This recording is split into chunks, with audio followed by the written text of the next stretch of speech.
Welcome, everybody, to another episode of Empire State of Cannabis. The hot topic these days, seems like everyone's talking about, is taxes, cannabis taxes. So brought on the show today an expert from Rochester, Jason Klimmek. Jason, welcome to the show. Jason is a senior associate and head of the Cannabis Practice at Boylan Code. It's a law firm based out of Rochester. And he's also on the board of Hemp Lab and NORML. So very involved in the cannabis industry, and, you know, has been around for a couple years, you know, talking about the tax issue, talking about, you know, various issues. And so I'm really excited to have you on the show, Jason. Well, yeah, thank you, Kaylin, for having me. We've talked taxes a lot, and I love to nerd out on it. So let's do it. Excellent. Yeah, no, I think the listeners will appreciate, you know, a good nerd out session on taxes because, you know, there's a lot of information out there, a lot of misinformation, you know, about the taxes and about what they'll do. And so, you know, let's just start with really, you know, what we're looking at right now in 2021. There's two dueling proposals for legalizing cannabis in New York, right? You have the legislature's proposal, which is the Marijuana Regulation and Tax Act, the MRTA, and Governor Cuomo's proposal, which is the Cannabis Regulation and Tax Act. And within those two proposals, there's a lot of similarities, but one of the largest differences is the tax structure and actually where that tax revenue goes. So let's begin at that.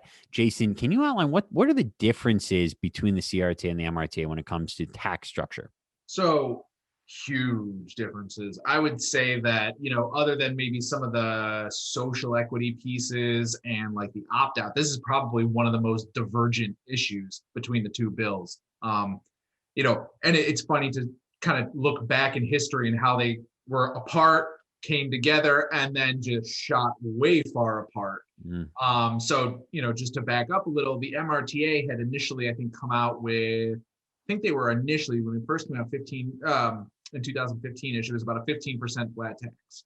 And then as the governor's proposal started coming out in 2018, they kind of came to the same conclusion that they should have this weight-based tax that was rates 3 times higher than those in California. So, you know, the California ones are like 10 cents and up from there. And, you know, basically New York tripled that, plus a flat tax. Then in the MRTA-C version, which came out just about a year ago, the legislature blew us all away and said, okay, you know what? We have heard your voices. This weight-based tax is going to cripple the industry. We're going to get rid of it, and we're going to have what essentially becomes a 22% flat tax. It's an 18% excise tax, and then 4% local taxes. Then this year, Governor Cuomo's bill came out kind of out of nowhere with a THC-based tax, which would be like the sort of the first, but also maybe the second in the nation. I say that because Illinois does have that THC-based tax, but Illinois does it a lot more like alcohol, where they just kind of say, if you're above this threshold, it's X percent. If you're below this threshold, it's Y percent, things like that. New York comes in and says, we are going to tax the milligrams of total THC in a product, and then the rate is going to change based on whether it's a flower product, concentrate product, or edible product. Yeah, and so that's where it diverges from Illinois, right? But so the difference then between the MRTA and the CRTA, the MRTA taxes flat. So when you say excise tax, where is that tax calculated in the MRTA, the legislature's version?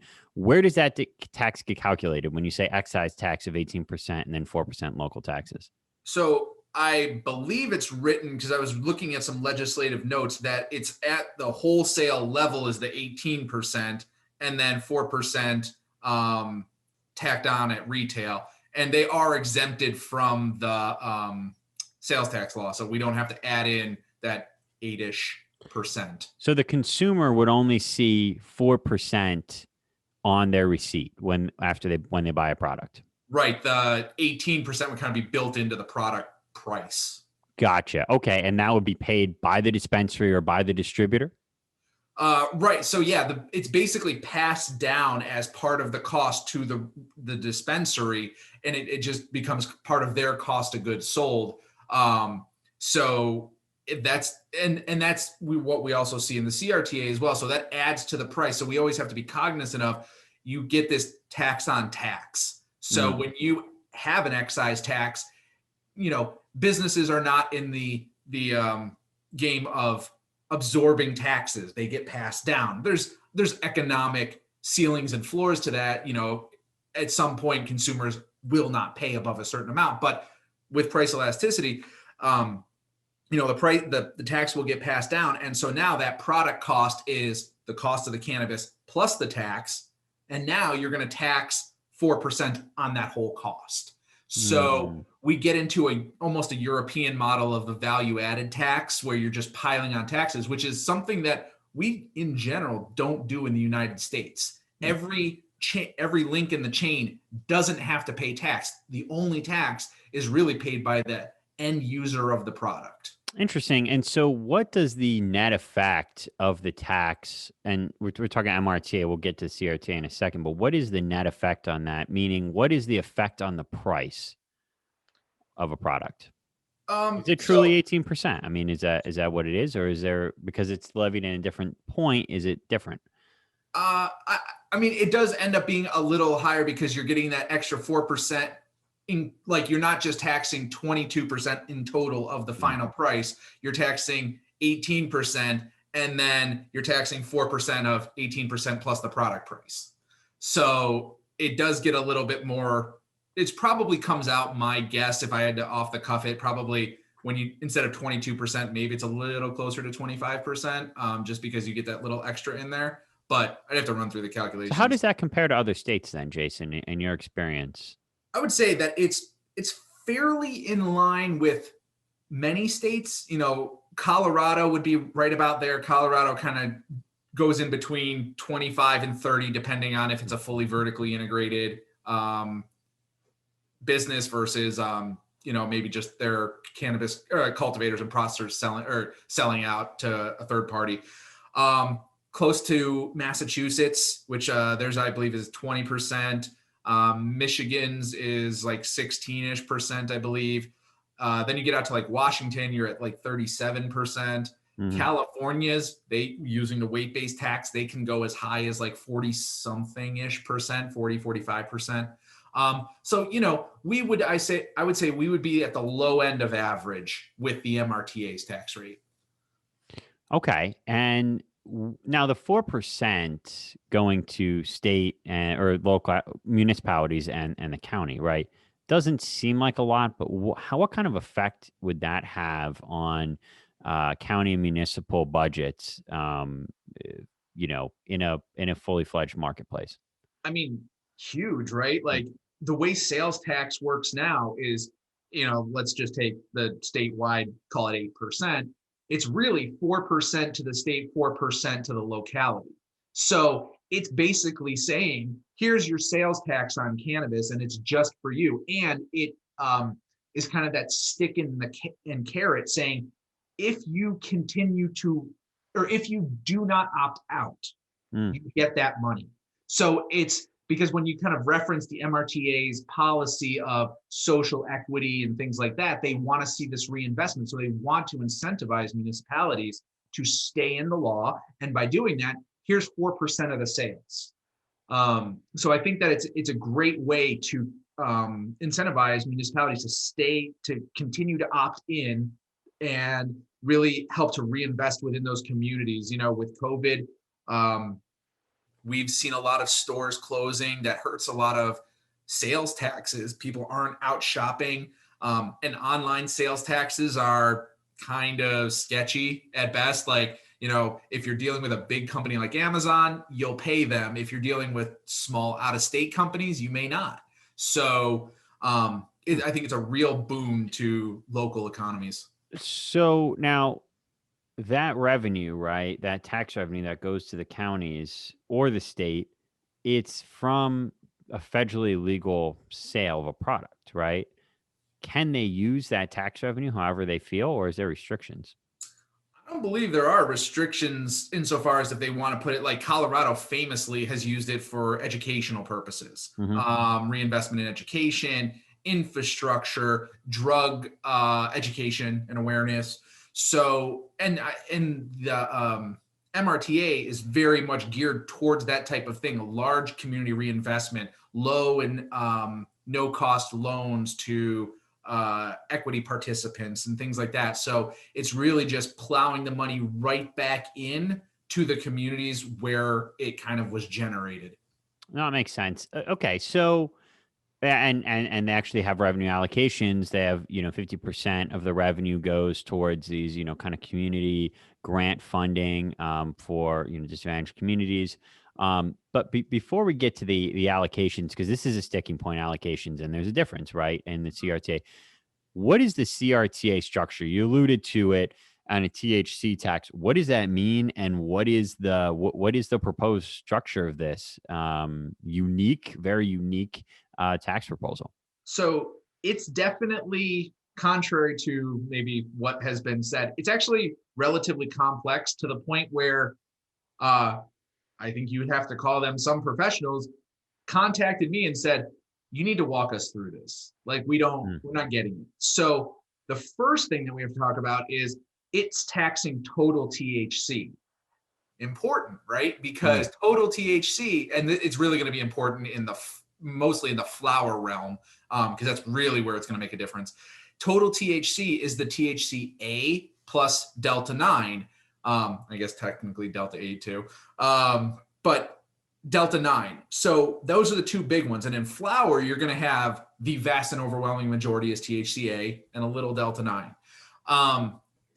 And the reason that's so important is because we have to do a calculus to get the after conversion or after decarboxylation of the THCA down to the Delta 9, because New York State or the governor's proposal, they want to tax the psychoactive substance. That's the Delta 9. So we have to do THCA times 0.877, because when we heat up THCA to make Delta 9, we lose 12.3% of the weight. So first we got to do that calculus, and we got to get to total THC.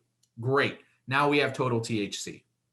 So then we have to determine the amount of total THC in the flower, the concentrate, or the edibles.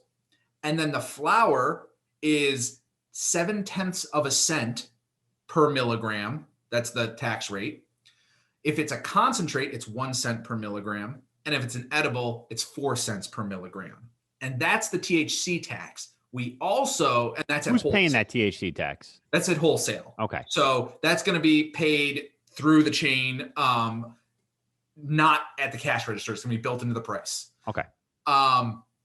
Then at retail, we also have a 10.25% state tax, as well as it is specifically not exempted from sales tax. So add in another roughly 8% depending on your county. So we have another 18-ish% that you will see on your receipt. Wow. So there's two levels of taxes, two levels of very significant taxes, whereas the MRTA says 18% in the wholesale, just on the sale, and then 4% levied at the consumer when the consumer buys the product at point of sale. But this is levying very significant taxes. One is a THC tax, and then the other one is going to be about 8.5, 8.25%, or 18.25%, 18.5% at the actual point of sale. What is the effect of that? What is the net effect? We call it the effective tax rate. What is that, calculated at generally, right? Because it's going to be different based on the product, but generally, where do you think that falls? Right. So, when I say we, NYC GPA has been on top of this. So looking at those rates, we've seen rates when you're looking at the concentrate realm of in excess of 60%, all said and done. If you look at all of the taxes that were kind of accumulated throughout the whole chain, by the time it gets to the end consumer, they are paying a tax rate of something like 60 something percent. They're not going to see that on their receipt, but if you were to take out all the taxes, that's what they would be. Wow. Wow. So when you buy a product, if you say you spend $100 at the dispensary, you're saying that $60 of that $100 spend is going to the state? Yeah, I mean it's effectively can be doubling the taxes or the price of a product over like the illicit market or something like that. Like that's how far those taxes are driving it up. Is, you know, if the product costs $50, then $30 of that is then the price at the register is going to be $80 because 30 is going to the state, 50 is going to the retailer. So now you say 60%. Now, what is the difference here? Because the state, the Department of Budget, they're coming in at like 30%, 35%. That's what we're hearing from the state. So what's the difference there? I mean, I think that they're probably just not considering the fact that every time the cannabis changes hands, and we know it will because of the strict non-vertical Yeah. integration in the adult use market, every time there's obviously a profit margin in there. So everybody adds their profit into it, and then you get taxed at one rate. And then when it comes down, you get taxed at that on another rate. And you've had profit built in all the ways every time it increased price, and you're coming out with these gigantic tax rates. So I mean, I don't know. Like, if you take a very, very low example, like maybe 10% Yeah. um, cannabis flower with like 10% THC, maybe you'll see like a 30-ish% rate. But if you push those percentages up in the flower or, you know, in the concentrate realm, you're dealing with 60, 80, 90% THC. You're going to see those rates jump very quickly. And so the argument there, right, is first off that weight-based taxes don't usually work because where do you weigh it? At what point do you weigh it, et cetera, right? So I've heard that. I've heard that percent-based tax doesn't work as well when you're trying to forecast out your revenue from a state perspective, or if the prices drop, et cetera. Um, what do you think about those arguments to say we need something completely different from weight based or percent based, and that's why we have this THC tax, you know, kind of imposed?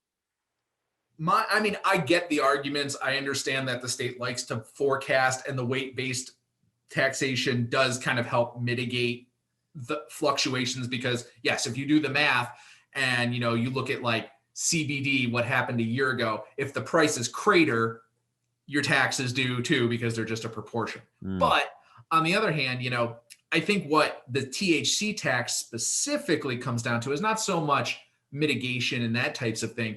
It's really kind of more of a prohibitionist take on it. Is we want to stop people from using higher concentrations of things, and therefore we're going to tax it at a higher rate. I think, in my opinion, that's the real genesis of it. So you know what I don't understand about that, Jason, is because yeah, the federal government has different classes of excise tax on alcohol, right? But they don't tax it based on the percent, right? They tax liquor different than wine and different than beer. That's what it comes down to, right? Now, if you're drinking liquor that's say 100 proof, 120 proof, whatever, right? Well, you're not going to drink a 16-ounce pint of it. You're going to drink a shot, Mhm. right? And with a beer, you're going to drink. So wouldn't that be the same with concentrates and high THC flower? You're just going to consume less of it.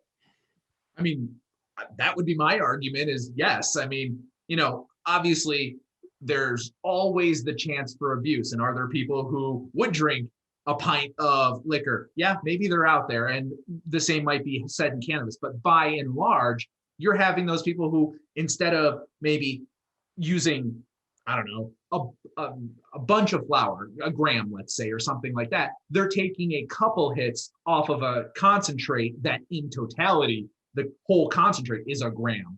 Yeah. So, yeah, I mean, I think that it doesn't really, it only punishes people for buying certain products. It doesn't prohibit anybody from doing anything that they wouldn't already do. Do you think it even disincentivizes people? I mean, or you know, what would be the so first off, do you think that a price?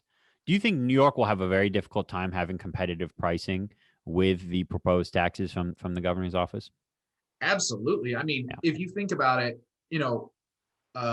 Massachusetts has like a 20% tax. They're, depending on where you live in the state, maybe they're a half hour away from you. Mm. For me, it's like 5 hours. But New Jersey, if they don't coordinate exactly with New York, you're going to have people who start going to other places. You're going to have our already flourishing illicit market. As much as anybody wants to try to deny that we don't have an illicit market here, we have a very entrenched illicit market. We have Sure. one of the largest in the country. Sure. And we know based on other states, because now we have, 10, 15 states worth of data to show that there's not a lot of price elasticity with consumers, meaning if you get above a certain amount from the illicit market, people just go right back to the illicit market. They're not going to pay substantially more. And if you want a perfect example of how irrational that can be, is think back to when the whole vitamin E acetate in the concentration thing. So you had legal cannabis that maybe the concentrates were around here. If you were in a medical dispensary, concentrates could be for half a gram $70-$80, versus you had a gram of illicit concentrates for 30 or 40 bucks. And even with the knowledge that vitamin E was potentially in these things, that you could get hurt, you could even die, people were buying those things left and right. So when you see those price disparities, it really impacts consumer behavior in terms of driving them to the illicit market. Yeah, no, absolutely. And so do you think that the MRTA, those rates would end up being a lot more competitive in terms of pricing on the shelf then if the MRTA were to pass with that, 22% tax? I do. Yeah. I think that we would see pricing that was much more competitive with the illicit market. Obviously, you're never going to be able to match the illicit market. They don't have to pay for, taxes, insurance, rent, all that kind of stuff. But you will get a lot closer. You'll, I think, look more like a Colorado market in terms of its pricing than Okay. perhaps a California market. Do you see any problems with the MRTA tax rate as it is? I mean, I think practically, I think it's a good rate. A 22% ish rate, I think recognizes the fact that the government does want to get revenue from this, but they do want to reinvest it into communities. So I don't think it's the worst thing ever. Maybe in a perfect world, would we just have the sales tax on it? Yeah. Just like every other business? Yeah. Sure. But that's probably a bridge too far for even, the very, very liberal. So now the governor has been talking about this revenue, and so first off, let me ask you this: if the rates were cut into a third on the THC tax for the CRTA, right? So let's say instead of 7/10, you were talking about 2/10 of a cent. Do you think that's a good plan at that point? Do you think that plan is better than the MRTA? I still don't, because I think there's just a lot of complexity with the whole tax regime anyways.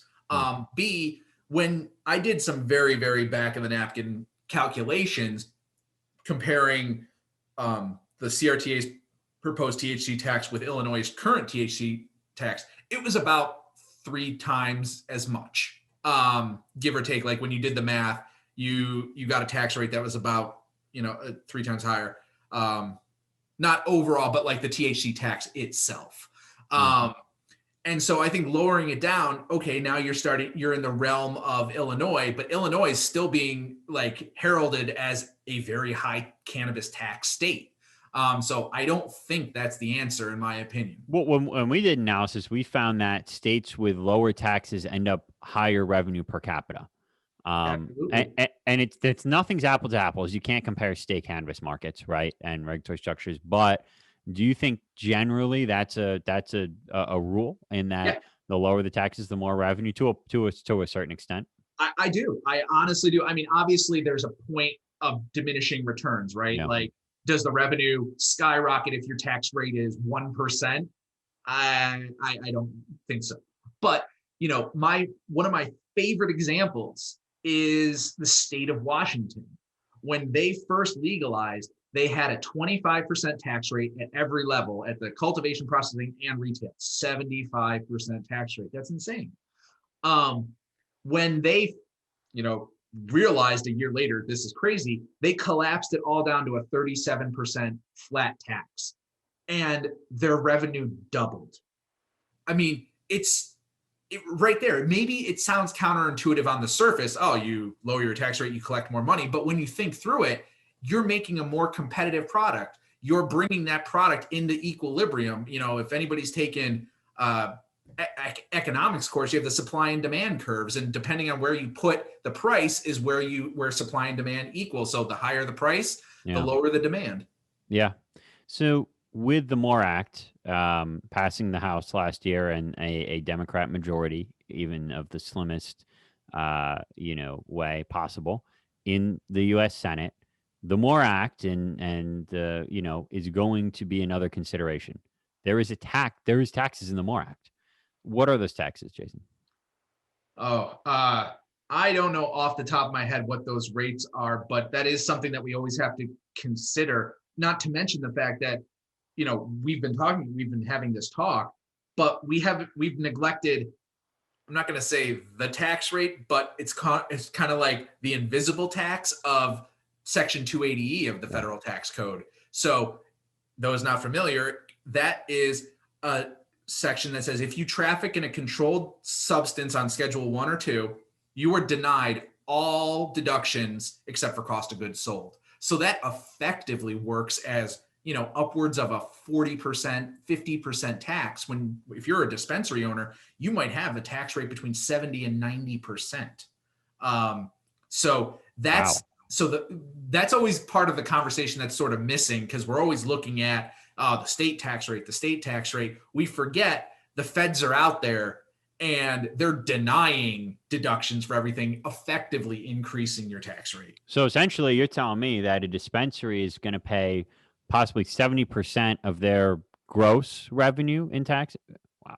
Yeah, because 280E, all you get to do is deduct cost of goods. What's your cost of goods? The cannabis you're buying, the people that are working for you, the lights on in the place that you are selling out of, the place that you're selling, those are non-deductible costs. And so with a tax rate that you say, possibly come out to 60% effective rate on the sale, a dispensary is trying to get some sort of parity in terms of pricing with the illicit marketplace, with maybe they're in Binghamton and they are in Pennsylvania's legal and they're trying to get close to Pennsylvania, or they're in Orange County and they want to get their rate close to New Jersey, or you're in Albany and you're trying to get closer to, Massachusetts. Your margins are so impossibly thin at that point then, because just on taxes, just on what the federal government is getting you with, and now the state. And so, Jason, tell me how, as a small business owner, as a social equity applicant, you're supposed to make money off having just one dispensary. Oh, you're going to get crushed. I mean, that's the unfortunate reality is I honestly, as a lawyer who consults with small businesses all the time, I don't know how you do that. You can't. Your margins are razor thin. You're competing with potentially gigantic multi-state operators who may be benefiting from vertical integration, who can, really benefit from economies of scale. I don't know how you do it, because as a retail dispensary owner, you're at the end of the chain. You're pretty much subject to whatever the market is charging for the cannabis you're buying. But you're also being squeezed by the consumer, because, again, the consumers will just go to the illicit market or the other states if your prices are too high, and you may not be able to help that. So it really is going to put a squeeze on those dispensary owners, particularly, the disproportionately impacted social equity applicants. It's going to be really hard for them. Wow. Yeah, absolutely. And that's so that leads me to think about the revenue to the state, right? So the state is in a hole financially, right? Mm-hmm. The size of the hole is debated by the assembly and the Senate and the governor's office. There is a debate going on with that. So we won't put a number on it. It's multiple billions of dollars, right?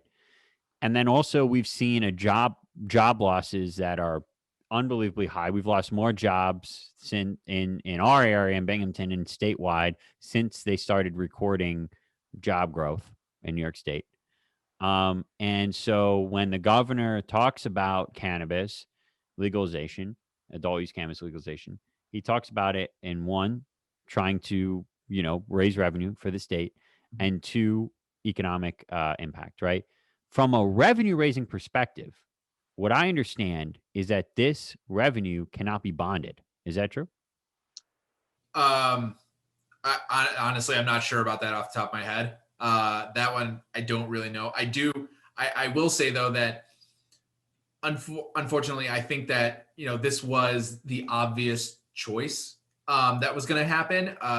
When the pandemic hit last year, my concern all along was they're going to raise the taxes because they're going to look at this as, we need to fill the coffers. And I think that's just the wrong way to look at it. But Jason, if you couldn't bond, so let's say hypothetically you cannot bond this revenue, can the state really use that to fill the budget if they can't bond the revenue?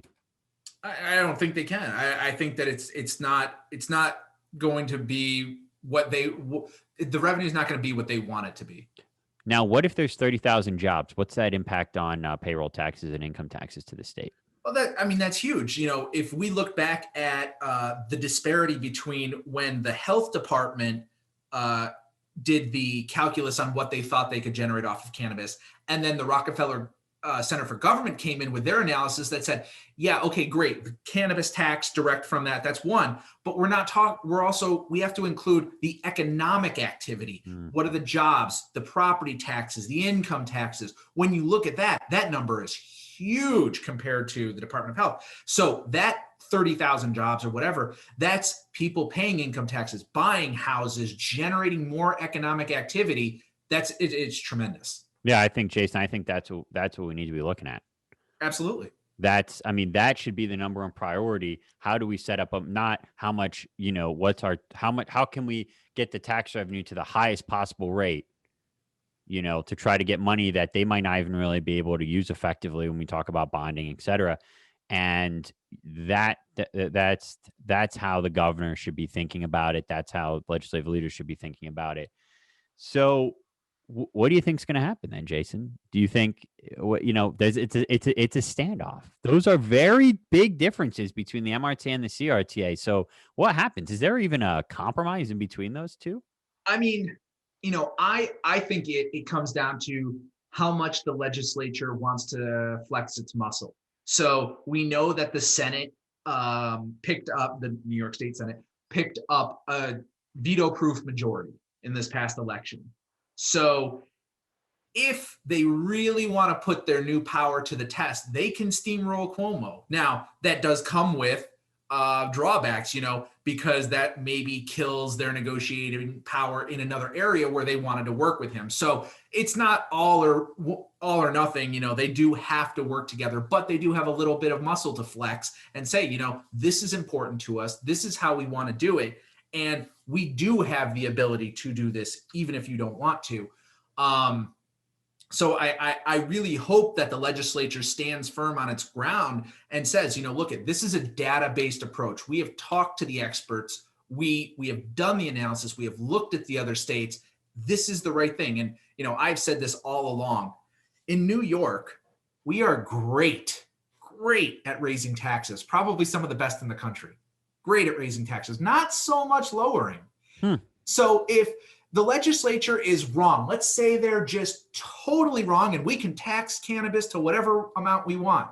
Great. How hard do you think it's going to be to convince the legislature and the governor to raise the taxes? I'm going to say pretty easy. Yeah. But if we go the other route where where we're taxing this and now they're saying, okay, we have this amount of revenue, it's going to be a pretty hard sell for them to go, no, let's lower that rate and hypothetically put less money in our coffers. I think that's a lot harder argument. I don't think that's one that's going to really happen. Yeah, absolutely. Well, thanks, Jason. So basically what we've got a possible up to 60% effective net effect a tax rate from the governor's proposal.